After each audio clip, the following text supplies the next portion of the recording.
네, 안녕하셨습니까? 마지막 때 155회 2023년 1월 28일 토요일입니다. 이 세계가 평화와 안정과 평안을 원하지만은 마지막 때가 갈수록 민족과 민족이 또한 나라와 나라가 또한 종교와 종교가 서로 대결 상태에 있는 이 시대입니다. 외관성으로는 좋게 보이지만은 서로 보이지 않는 알력으로 인하여 서로 자존심을 겪고 있어서 전쟁은 끝날 길이 없습니다. 특별히 러시아와 우크라이나 관계 너무나 애석하고 불쌍한 많은 젊은이들이 전쟁으로 인하여 죽임을 당하는 걸 볼 때 마음에 아프기가 그지없습니다. 어서 속히 전쟁은 빨리 끝나야 될 것이고 그로 인하여 서로 화합해서 경제적인 안정을 찾아야 할 날을 고대하고 있습니다. 우리 사회는 이와 같이 항상 요란스럽지만은 하나님께서 우리 인류를 극진히 사랑하셔서 아직도 이 마지막 재앙을 당하고 있지 않습니다. 그래서 이 마지막 시대의 이 재앙을 어떻게 하면 면할 수 있을까?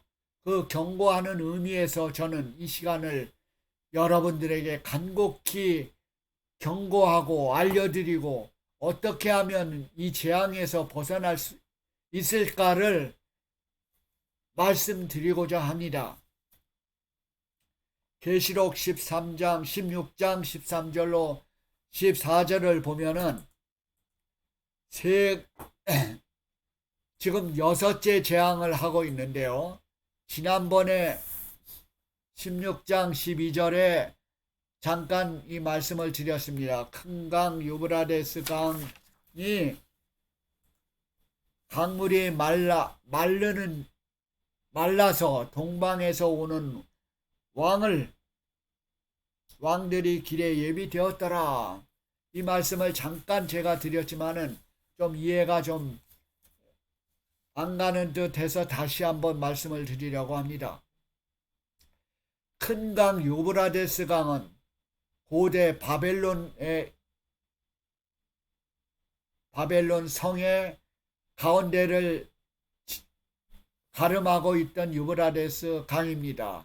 그래서 바벨론 이후에 페르샤 왕이 바벨론을 함락시킬 때 이 바로 유브라데스 강물을 마르게 해가지고 그 강물을 통해서 그 성에 들어가서 바벨론 성을 함락시켰던 역사적인 사실이 있습니다.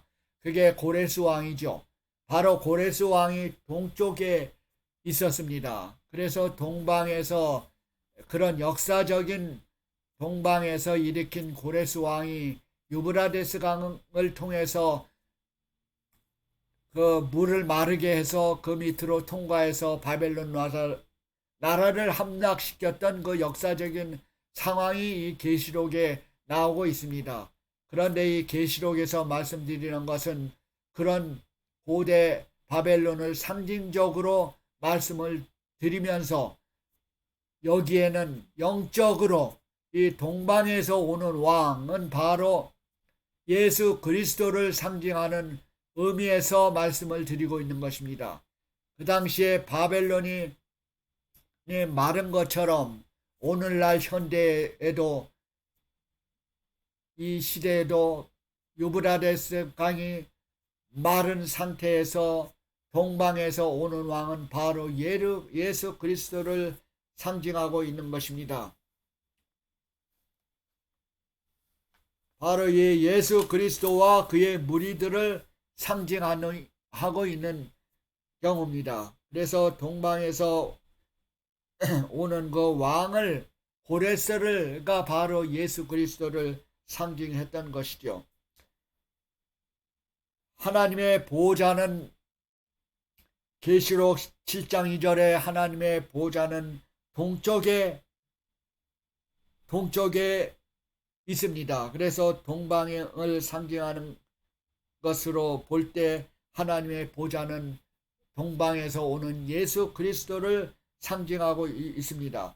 상징적인 유브라데스 강을 물바르게 한 것처럼 오늘날에도 이 바벨론이 멸망하고 현대 바벨론이 멸망당할 것이니까 현대 새로운 예수님의 재림을 촉구하고 있는 것을 암시하고 있습니다.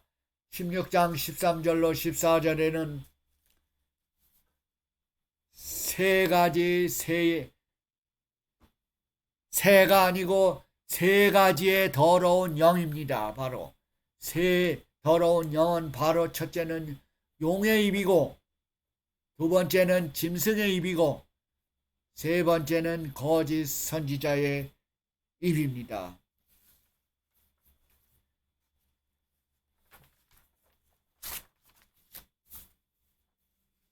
그래서 거짓 선지자의 입에서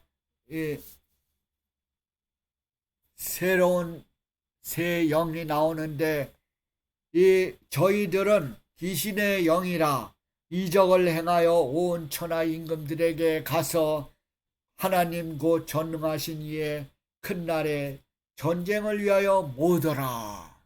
이렇게 표현되어 있습니다. 이 세 가지의 입이 전능하신 하나님의 큰 날은 바로 예수님의 재림하시는 그 날에 전쟁을 위하여 그 악마의 사단의 삼위일체가 하나님께 공격하려고 하는 그런 마지막 시대의 자세를 얘기하고 있는 것입니다. 그래서 새 더러운 영은 바로 구체적으로 무엇일까요? 그것은 용의 입은 바로 사단의 정체, 짐승의 입은 사단이 권세를 준 법왕권을 얘기하고 있습니다. 우리가 계시록 13장을 볼 때 짐승의 입이 얼마나 큰 하나님께 대한 참남된 말을 한다고 했습니까?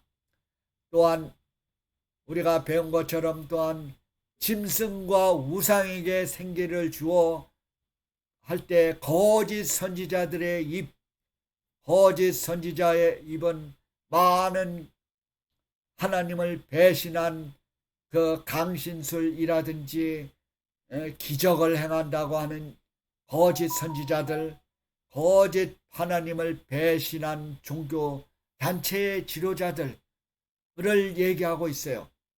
짐승의 입은 바로 정치와 종교를 휘어잡고 자기 권세하에 두는 로마 법왕권을 말을 할 수가 있습니다. 그 권한이 얼마나 센지는 우리가 상상도 못할 정도로 이 앞에 일이 전개되고 있는 것입니다. 사단이 그에게 권세를 주었기 때문에 그런 일을 행할 수 있는 것입니다. 그 단체들이 바로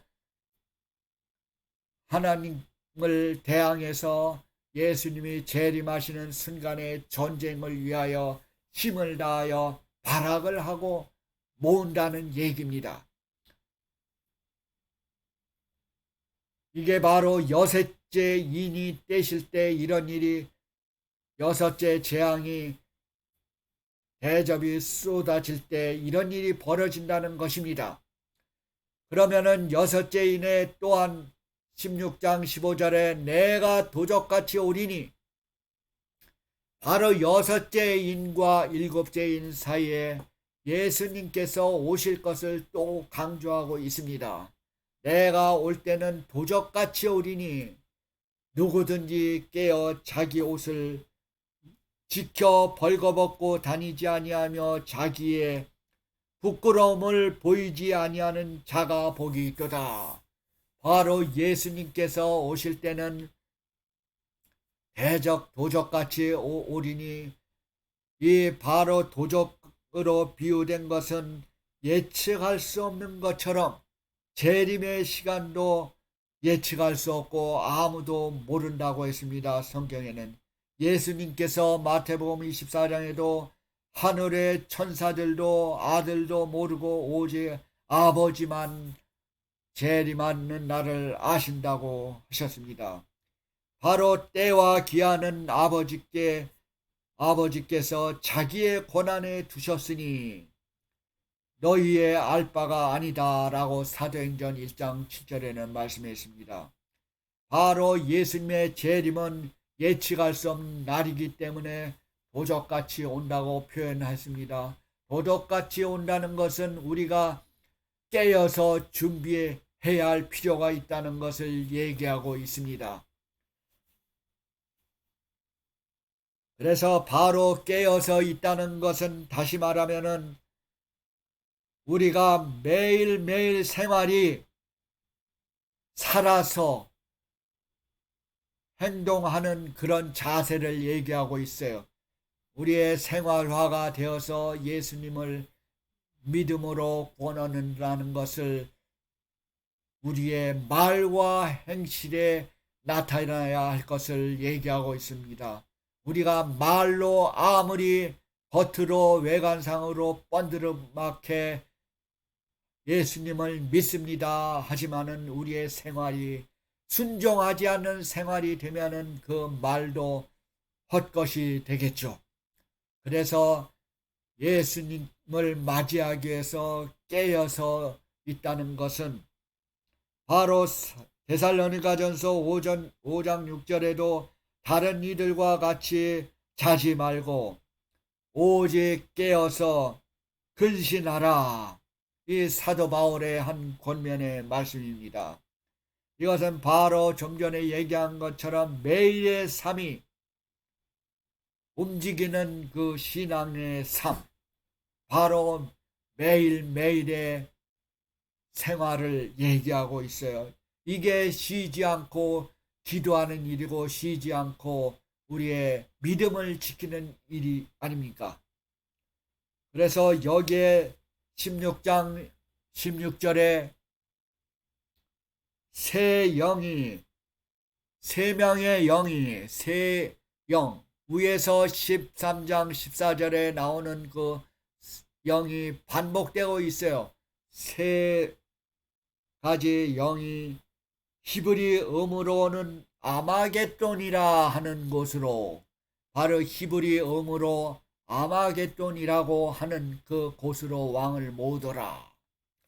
여기에 나오는 아마겟돈을 가지고 수많은 사람들은, 종교인들은 민주주의와 공산주의니 또한 어느 나라와 어느 나라를 얘기하고는 합니다. 그러나 여기에 나오는 아마겟돈이라는 말은 헬라 사람이나 히브리 사람은 이구동성으로 이 하르 무기또라고 원어에는 써져 있어요. 하르 무기또라는 것은 즉 무기또의 산이란 견해를 같이 하고 있습니다. 그래서 요한이 생각했던 그 무기또의 산은 아주 협소하고 조그만 산이고, 수많은 사람이 전쟁을 벌일 수 있는 벌릴 수 있는 그런 산이 아닌 아주 협소한 곳입니다. 그런 것을 볼 때 이 아마겟돈이라는 거 하는 그 지명은 그 특정 장소가 아니라 뭐 공산주의니 민주주의니 어느 나라의 특정 장소가 아니라 이것은 영적으로 볼 때 상징적인 단어로 보는 것이 합당합니다. 그래서 마지막 때에 있을 선악간의 대쟁투를 대표하는 상징적인 단어로 보는 것입니다. 그래서 아마겟돈 전쟁은 뭐 유럽과 아시아 문제가 아니고 러시아 우크라이나 문제도 아니고 공산주의와 민주주의의 전쟁도 아니고, 또 해서 이거를 뒷받침해서 민주주의는 하나님을 잘 믿는 나라로 생각을 하고 또한 공산주의는 하나님이 없는 나라로 생각을 해가지고 이 전쟁을 마치 그런 곳으로 이끌어가는 것은 성경의 말씀에 합당한 말이 아닙니다. 여기 아마겟도 전쟁이라고 하는 것은 제가 좀 전에 얘기한 것처럼 상징적으로는 단어로 마지막 때 선악간의 대쟁투를 대표하고 있는 것입니다. 바로 사단과 하나님의 백성과의 전쟁인 것입니다. 눈에 보이기도 하지만은 보이지도 않는 전쟁인 것입니다. 그러나 마지막 때 예수님이 재림하시기 전 이 순간에는 우리가 어느 부분이 하나님의 백성인가 아닌가라는 것을 발견할 수가 있겠습니다. 그래서 우리는 이 마지막 때의 영적 선악간의 대쟁투는 바로 하나님의 백성이냐 아니냐가 큰 경배의 초점이고 대상인 것입니다. 바로 사단은 이 아마겟도 전쟁을 라는 단어를 상징적인 단어를 주 역할을 하는 그 사단의 후손들은 바로 이 선악간의 대쟁투를 가지고 대결 가운데 있게 될 것인데 바로 그것은 하나님의 백성과 이 짐승의 인, 하나님의 인이냐 짐승의 표냐 하는 두 갈래가 있는 것입니다. 그래서 하나님의 대적하는 그 전투와 하나님의 백성은 계시록 두 전쟁터가 있는데 계시록 19장 11절로 21절에 아주 정확히 우리에게 잘 설명을 해주고 있어요. 두 진영을. 이거를 참고로 하면은 아마겟돈이라는 것을 우리가 조금 더 이해하기가 쉬울 줄 믿습니다. 첫 번째 하나님의 백성, 하나님의가 승리하는 그것은 그 눈이 계시록 19장 11절에 보면은 그 눈이 불꽃 같고 머리에 많은 면류관이 섰고 피 뿌린 옷을 입은 백마 탄 자가 있고 하늘에 있는 군대들이 희고 깨끗한 세마포를 입고 백마를 타고 그를 따른다고 했습니다. 백마를 타고 오신다고 그랬어요. 그게 하늘의 백성이고 하늘 전쟁의 하늘 수장인 것입니다. 그게 바로 예수님께서의 백성의 무리인 것입니다. 바로 백마를 타고 오는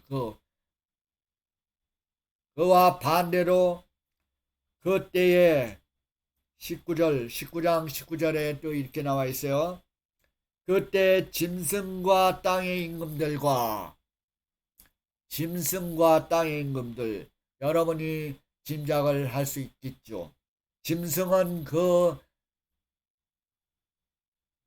야생에 길러나는 소와 사자와 이런 짐승이 아니고 짐승은 짐승의 수, 사람의 수, 666으로 표현되는 계시록 13장의 무서운 복합짐승으로 표현되는 그 짐승의 왕, 바로 그 짐승을 얘기하고 있어요. 짐승과 땅의 임금들, 그 짐승을 따르는 땅의 그 임금들, 거짓 선지자들, 땅의 임금들, 정치화한 바로 짐승의 우상, 땅의 임금들과 그의 군대들이 모여 그 말탄 자와 그의 군대를 더불어 전쟁을 일으키다가 좀 전에 백마를 타고 온 그 백성들과 전쟁을 일으키게 된다는 거예요. 그 두 무리를 얘기하는 중에 제가 두 번째